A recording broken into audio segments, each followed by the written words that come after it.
Britain facilitated the massacre of up to 3 million people in Nigeria in the 1960s, and there are people alive today who remember its impact. How can you forget a massacre?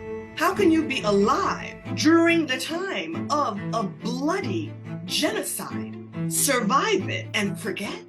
No. American professor Uju Anya was born in Nigeria, and her family survived a war that was sponsored by the British Empire. Queen Elizabeth II, before she died, never once openly acknowledged what her government did on her behalf, in her name, to prop up her crown and to pad her coffers and her royal treasury, and never once said sorry. Dr. Anya was born in 1976 in the aftermath of this war.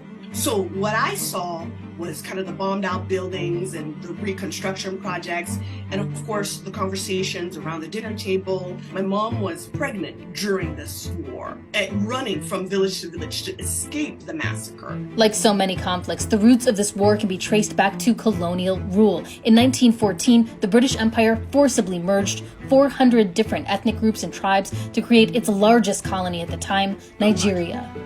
Take a look at this news report during the Queen's royal tour in the 1950s. These and many others marched slowly past the royal pavilion in salute to the Queen.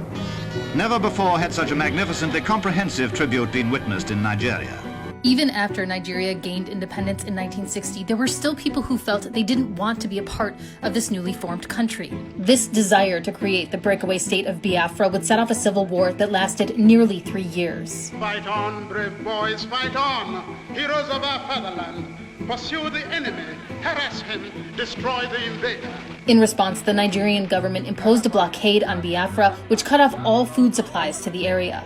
In living rooms across the world, people watched news clips of children with bloated bellies and sunken eyes. 3 million civilians were massacred, and they were done so using guns and bombs and supplies provided by the British government, at which Queen Elizabeth II was head. You see, Britain had a stake in this. It backed the Nigerian government because it wanted to protect the oil investments that happened to be in Biafra's territory.